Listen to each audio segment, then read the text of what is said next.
Aunque por el clima a ratos pareciera que no, estamos llegando a fin de año, se están acumulando muchas cosas, cierre de fines de colegio, por ejemplo, cierre también universitarios, temas de trabajo, se vienen las fiestas de fin de año, hay muchas cosas que generan tensión y estrés. Para justamente hablar de esto y llevarlo también a un ámbito un poco más amplio, la salud mental, cómo nos están afectando los procesos, las noticias, cosas tan complejas que están viviendo en nuestro país. Queremos conversar en profundidad de este tema junto a Vania Martínez, psiquiatra en la Universidad de Chile, también parte del Centro MHI. ¿Cómo está, Vania? Bienvenida. Hola, muchas gracias por tocar estos temas aquí que son tan relevantes. Bueno, son tan relevantes, pero muchas veces pasan invisibilizados y siempre en realidad tratamos de ponerlos sobre la mesa justamente por lo mismo. En la medida que no se aborden, no se solucionan y se van acumulando y creciendo. ¿Cómo ve eso? Sí, o sea, yo creo que cada día se habla más y ahí estamos avanzando bastante porque antes era un tabú. Sigue todavía, por ejemplo, algunos temas en específico a veces siendo un tabú, como el tema, por ejemplo, de suicidio, ¿ya? Pero creo que cada día se habla más y sobre todo en las generaciones más jóvenes también tiene mucho más incorporada la importancia del cuidado de la salud mental, no solo de pensar en prevenir problemas de salud mental, sino en mejorar nuestro bienestar, nuestra calidad de vida y en integrar eso. Entonces, es un tema que hay que abordarlo y que se aborde así ampliamente porque también a veces cuando se toca es de manera sensacionalista o que agobia y que no necesariamente eso va a contribuir a que tengamos una mejor salud mental como país y como sociedad. Ahora, tiene que ver que estemos, por ejemplo, a fin de año, se genera o se acumula, tú ves que en estas alturas el estrés, los problemas de salud mental, el agobio empiezan a aumentar. Ya vamos a hablar después de la contingencia, que también, por supuesto, algo debe influir. Hay varios indicadores que apuntan a eso, o sea, por una parte, el número de consultas, la gente que está pidiendo ayuda, la necesidad de hospitalización para los casos más graves, que efectivamente fin de año pareciera que es, al menos para nuestro país, un factor de riesgo más de los problemas de salud mental. En términos de suicidio, por ejemplo, nosotros tenemos aumento del suicidio hacia los meses de diciembre y enero. Así que es para nosotros una preocupación este periodo de tiempo porque todavía podemos hacer acciones para prevenir. Mirando el contexto, uno ve las noticias, tenemos casos de secuestros, de homicidios, cosas muy macabras que, bueno, quizás no estábamos acostumbrados a verlos antes. Y eso sumado también a un plebiscito que vamos a tener el próximo mes, y todas las tensiones de alguna manera están puestas ahí. ¿Cuánto nos afecta o nos impacta eso? Claro, impacta bastante el escenario local, sobre todo a través de los medios de comunicación en los que nos informamos, pero en un mundo globalizado también a muchas personas, incluidos adolescentes, jóvenes, les puede impactar noticias que suceden en otro lugar del mundo, como las guerras, los conflictos bélicos y terrorismo, etcétera. Así que ni siquiera solo mirándonos en nuestro país, sino viéndolo en forma más global, la información también ahí los medios de comunicación nos pueden aportar cuando dan la información, además agregar entonces cuál es el rol que podríamos tener, por ejemplo, como familia, como sociedad, como país, para aportar alguno de estos elementos.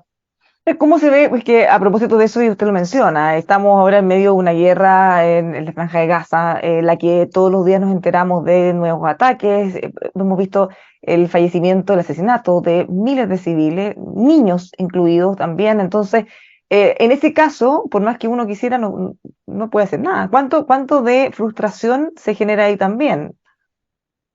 Sí, nos impacta bastante y de hecho con UNICEF Chile hace muy poco hicimos justamente unas recomendaciones en torno específico a esta temática. Porque por una parte sí es esperable que nos impacte, o sea, si es que no nos impactara, en realidad eso debiera preocuparnos mucho más, ya de que no nos afectara, o sea, que sí nos impacte esto y que nos ayude también para pensar cómo podemos prevenir esto en nuestra propia sociedad. Pero hay algunas acciones que sí se pueden tomar muchas veces acciones que son de solidaridad o incluso gente, no sé, que tiene alguna cultura religiosa también se apoya mucho en el tema de la oración o también cómo le explicamos a los niños y niñas lo que está sucediendo sin tener un sensacionalismo extremo, también son acciones que podemos ir haciendo en nuestras familias. ¿Qué cosas podemos ir haciendo nosotros mismos para poder abordar todas estas temáticas que son tan difíciles? ¿Cómo hacer que no nos afecten? ¿O cómo canalizarlas de alguna manera? Claro, ahí es importante el trabajo que se puede hacer sobre las propias emociones, ¿ya? Porque también ahí es algo que quizás en los niños se está trabajando mucho más, en niños y niñas. Yo veo como en jardines infantiles, las mismas películas intensamente o algunos libros que hay en torno a las emociones, se está trabajando el cómo reconocer cuando tengo una emoción y cómo valorar a cada una en lo que aporta. Ya sí es importante tener tristeza, por ejemplo, si tenemos la pérdida de una mascota, tener miedo si nos enfrentamos frente a ciertos peligros. Entonces, reconocer las emociones y hablar de ellas es un gran primer paso.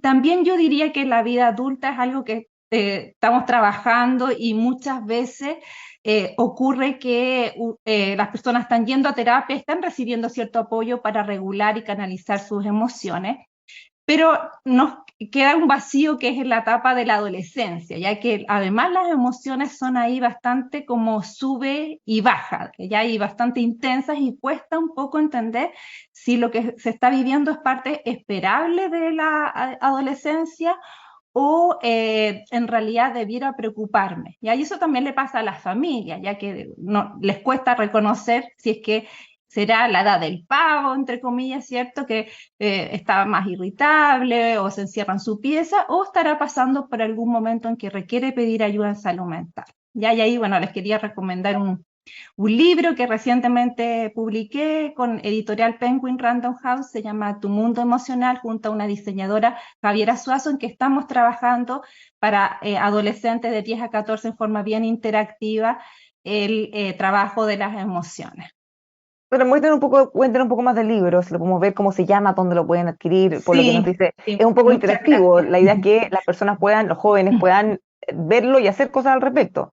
Claro, bueno, se llama Tu Mundo Emocional, es de la editorial Penguin Random House, está en las librerías del país, se puede también tener en formato ebook, aunque yo creo que siempre es mejor en papel para este caso porque tiene bastante de trabajo ahí interactivo y especialmente dirigido a adolescentes que están recién partiendo como entre 10 y los 14 años, pero también para familias, para los colegios, para también psicólogos, psicólogas profesionales que trabajen con adolescentes. Trabajar sobre la regulación emocional, el reconocimiento de emociones es un gran factor protector para la salud mental. Y ahí también, bueno, en el libro incorporamos algunos elementos de señales de alerta de cuándo deberíamos ya preocuparnos y pedir ayuda. María, hablemos un poco más de los jóvenes adolescentes, porque obviamente en esta época de fin de año, por muchas razones de las que ya conversamos, se generan más problemas quizás de salud mental, pero ¿cómo están en el general? Hemos visto con preocupación una pérdida de sentido, una dificultad para proyectarse, tener metas a largo plazo, las relaciones interpersonales, el bullying, o sea, tenemos montones de cosas que están presionando a la salud mental hace bastante tiempo. ¿Cómo ves que está en esa evolución? Ya, saliéndonos del fin de año en el fondo. Sí, bueno, hay varios estudios, tanto a nivel internacional como nacional, que además han visto cómo la pandemia sí tuvo un impacto bastante importante en este grupo etario. Más allá de la pandemia, también tenemos otros elementos, como por ejemplo los que ya hablamos en relación a las crisis que se está viviendo en el mundo, incluía la crisis climática, que ahí es donde los jóvenes también ven con desesperanza el futuro. Algunos jóvenes, no todos, pero sí a algunos les impacta bastante. Y entonces, este grupo etario está además en una bombardeo a través de las redes sociales también que reciben mucha información, alguna de ellas distorsionada, como por ejemplo compararse con respecto a otros jóvenes en relación a su imagen corporal o a los estilos de vida. Y también otro factor que puede estar influyendo es que en general, las personas que están a cargo de sus cuidados están bastante sobrecargados de otros roles y trabajos, los tiempos de desplazamiento de las grandes ciudades también son más largos, entonces se llega bastante cansado, por ejemplo, a la casa y difícil de encontrar espacio para poder conversar. Durante la pandemia vimos cómo hubo algo positivo con el confinamiento, siendo para algunas familias obviamente muy negativo. Y sobre todo depende de donde uno vive, porque si tú tienes un entorno con áreas verdes mucho más protector que si ves solo cemento, ¿cierto? Pero algunas familias reportaron que tuvieron espacios de mayor conversación, de cocinar en conjunto, de ver películas en conjunto y de iniciar conversaciones a partir de esas experiencias. Así que yo creo que tenemos que volver un poquito atrás a pensar que eso en realidad sí nos va a proteger, tanto como nos puede proteger el conocer mejor de nuestras emociones y poder regularlas cuando se requiere esa regulación, también es importante las redes de apoyo que tenemos, las conexiones sociales, los vínculos que armamos, que nos ayudan también a reconocer cuando necesitamos pedir ayuda y poder apoyarnos en nuestro entorno. Nuestra sociedad está muy por el camino individualista y es como te las tienes que arreglar por ti mismo y compitiendo y eso nos va a hacer mucho daño. Así que necesitamos también fortalecer esas redes y esos grupos también de comunidad que se ven mucho también en otras sociedades. En el caso de la educación, está más o menos claro cuál fue el retroceso que tuvimos durante la pandemia, todos los aprendizajes que no se pudieron impartir, todo ese déficit que los niños van a acarrear por mucho tiempo. Pero ¿qué pasa desde el punto de vista psicosocial? Esas relaciones que no tuvieron, esas juntas que no tuvieron. Pensemos que hay adolescentes que estaban justo transitando desde el, entre comillas, ser niño a ser adolescente y lo vivió ahí encerrado. Lo vi encerrado y 2 años en la vida de un o una adolescente es mucho tiempo, no es la misma que mía, ya, de 51 a 53 años no es No es lo tan mismo que de cambio 12 a 14 o que, 14 a 16, claro, hay un cambio muy fuerte. exactamente, y además que rituales, ritos que son tan importantes como por ejemplo, no sé, en nuestro país el paso de octavo a la enseñanza media, viajes de estudio, ceremonias de graduación, que no fueron las mismas. Entonces, efectivamente, hay una pérdida ahí de relaciones sociales, de poder establecer también mayor cohesión social, pero esto también la podemos recuperar. Yo creo que no tenemos que quedarnos solo con el diagnóstico, que ya está bastante claro, sino cómo podemos avanzar en que esto vaya siendo diferente. Hay una preocupación de nuestras autoridades, ¿ya? Y eso hace que haya ciertos planes. Por supuesto que no depende solo de las autoridades, también depende de las comunidades locales, de los municipios y de las familias. Yo creo que es el momento también que cada uno piense cómo puedo aportar yo a este sentido de comunidad para proteger nuestra salud mental. ¿Qué cosas deberíamos estar pensando hacer? Este es un tema también que ya le he preguntado miles de veces, no sé si tenemos avance. El déficit de especialistas eh, hace que sea muy difícil, es caro el acceso a cualquier tipo de programa de salud mental o especialistas, sean psicólogos o psiquiatras. ¿Cómo vamos en eso? Porque este es un diagnóstico que se viene diciendo hace muchos años. ¿Se ha hecho algo? ¿Se ha podido mejorar o avanzar un poco? Sí, bueno, esa es la punta del iceberg. Quienes necesitan acudir a un profesional especializado debiera ser la minoría. La gran mayoría debiera verse favorecida de otras acciones que de hecho ni siquiera vienen del sector salud, acciones que vengan desde nuestra economía, desde nuestra arte y cultura, deporte, ahora con los Juegos Panamericanos y ahora que se vienen los Panamericanos, esperamos que también haya ahí un incentivo para el deporte, las áreas verdes, como mencioné, la gente que trabaja en comunicaciones, o sea, todo ver cuál es nuestro rol en esa protección. Ahora, hay países que tienen hartos especialistas, pero aún así no tienen resuelto el problema de atención en salud mental porque no va por ahí el camino en realidad va a dar por mayor capacidad a quienes están en la atención primaria, médicos de familia, médicos generales, y bueno, nosotros también tenemos psicólogos y psicólogas en gran cantidad, digamos. Tenemos varios hartos psicólogos y psicólogas o sea, que están incluidos en el sector educación y en el sector de atención primaria, algo que no hay en otros países. O sea, si nosotros nos comparamos con realidades de otros países, en muchos aspectos estamos bastante mejor.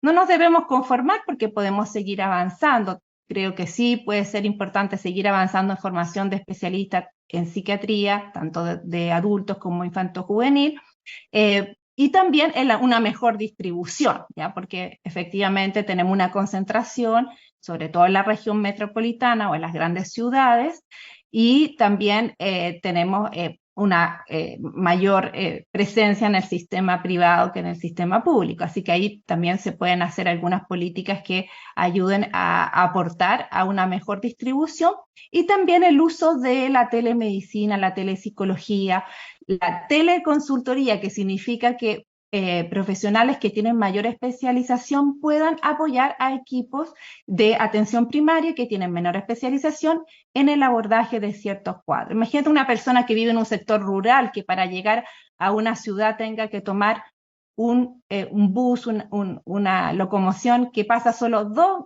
veces por semana para llegar a ese lugar y pierde todo un día, bueno, gana un día, pero en realidad igual deja de hacer ciertas cosas por todo un día en que tiene que trasladarse para una atención que es de media hora, 45 minutos. Entonces, sí, las tecnologías también nos pueden ayudar, y como ahí también hay una desigualdad en el sentido de que quienes más lo necesitan en este momento también debieran ser quienes están en estas regiones más alejadas, también ahí hay que avanzar a una mayor conectividad. Quizás esto es un prejuicio, pero es bueno aclararlo, porque a propósito de las noticias que vemos de secuestros, de violencia, inseguridad, le impactan de igual forma a toda la gente, a las distintas edades, y pregunto esto porque en general muchas veces uno ve que los jóvenes a veces son temerarios, no le temen al riesgo, creen que nunca les va a pasar nada y están dispuestos a asumir un riesgo mucho mayor que ya un adulto o alguien que ya ha vivido un poco más. ¿Cuánto eso es así? Sí, no impacta de igual manera por el grupo etario en general, porque efectivamente la etapa de la adolescencia tiene una característica por su etapa del desarrollo, que es, por un lado, la búsqueda de identidad, y por el otro lado es como hacerse independiente del mundo adulto, más autonomía. Entonces, en esta búsqueda de identidad y en esta mayor autonomía se corren más riesgos y se exploran más cosas, y también está este sentido de que a mí esto no me va a pasar, ¿ya? Y por eso se pueden exponer más a riesgo. Pero también lo individual es bien variable, o sea, puede haber jóvenes que efectivamente sí se vean bastante impactados por estas situaciones. Ahora, por ejemplo, lo comentamos con estudiantes de la Universidad de Chile, que es donde yo trabajo. Yo les preguntaba a quienes su familia no están en Santiago, o sea, ellos son de regiones, están en Santiago, ¿cómo ven en regiones que ellos estén acá? Y me decían, por ejemplo, que lo llamaba por teléfono y le dice, ¿dónde está? No, vine a comprar pan, pero ¿cómo a esta hora de noche? Pero si es abajo de mi edificio, le decía.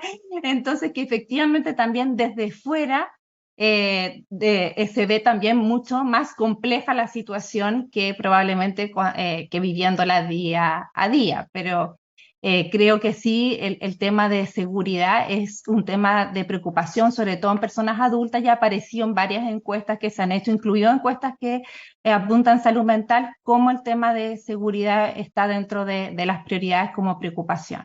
Ahora, es un tema no menor y que debería estar incorporado, por supuesto, en todos estos análisis, porque no es solo una sensación, una percepción de temor, sino que, ya lo han manifestado muchas encuestas, cambia conductas. O sea, hay mucha gente que condiciona su actuar o las cosas que va a hacer en base a su sensación de temor o de que le puede pasar algo. Exactamente. Bueno, ahí volvemos como al tema de las emociones. Cuando una emoción te ayuda como el miedo, por ejemplo, te ayuda a protegerte de un peligro real, bienvenida, porque si no nos expondríamos a muchos peligros. Pero cuando te coarta y, por ejemplo, decides no ir a una reunión social en la que podrías compartir con personas y fortalecer vínculos por tu temor a sufrir un portonazo o que no sé, te roben, te asalten, ¿cierto? Entonces te empieza a limitar la vida, ¿ya? Entonces, ¿hasta dónde sí nos protege? Y efectivamente podemos tomar ciertas precauciones, y yo creo que es importante que sea así, pero que no nos limite en extremo de tener un funcionamiento y el de convivir con nuestros seres queridos o con nuestras redes de apoyo. Ahora, finalmente, Vania, para más o menos quedarnos con algo, en cuanto a las políticas públicas, en cuanto a la forma en cómo se están abordando estos temas de salud mental, ¿dónde ve que deberíamos poner los ejes? Se está discutiendo incluso el presupuesto del próximo año, o sea, ¿cuáles son las cosas que deberíamos poner, ojalá, en primer plano? Sí, o sea, yo creo que, bueno, un gran mensaje que esto de tener una mejor salud mental, ¿cierto? Debiera ser tarea de todos y todas, no decir, bueno, y a mí no me corresponde porque yo soy de otro sector, no, porque este es un trabajo intersectorial. Después lo otro que no podemos poner todo en las autoridades, sino que también podemos hacer cosas al interior de nuestra familia por nuestro bienestar personal. Bueno, esto es bastante sabido, pero obviamente que hay que reforzarlo, los hábitos de vida saludable, dormir bien, alimentarse bien. Tenemos una aplicación, Nosotros Cuida tu Ánimo, que ahí pueden descargarla, especialmente adolescentes y jóvenes, que viene con estas estrategias y herramientas, como también de meditación, respiración, etcétera. Pero necesitamos también que haya una gran inversión en el sector salud. Existe una promesa de campaña del presidente Boric que ha sido reiterada por las distintas autoridades del sector de salud como un desafío de aumentar el presupuesto de salud. Tenemos alrededor de un 2% de todo nuestro presupuesto de salud invertido en salud mental y necesitamos avanzar al triple, o sea, los que esperamos que ojalá en este gobierno al menos se acerque al doble, ¿ya? Y no que nos quedemos con lo mismo, retrocedamos, porque hay que pensar también con inflación, si necesitamos al menos aumentar esos números, y también que, bueno, están distintos sectores ahí con necesidades, pero que no se descuide el sector de salud mental que es tan necesario. También quería decir que la gente que necesita ayuda, hay teléfonos y chat para poder pedir ayuda. En este momento, INJUV, por ejemplo, tiene un chat para jóvenes que se llama Hablemos de Todo, que es gratuito y puede recibir un acompañamiento psicológico. Finalmente quiero volver a una cosa que usted mencionó al pasar, el tema del dormir, que quizá no se mira con la fuerza que debería. Todos los estudios de salud, tanto de salud mental como de salud física, en todos los sentidos hablan de que es muy importante dormir bien. ¿Qué tan bien dormimos los chilenos? Uy, gracias Bárbara por poner el énfasis ahí, porque realmente es un gran predictor también a futuro de problemas de salud mental. O sea, por una parte es un indicador, porque alguien que no está durmiendo bien podría ser la primera señal de que está con depresión o que está con un trastorno del ánimo o un trastorno de ansiedad. Entonces es un indicador.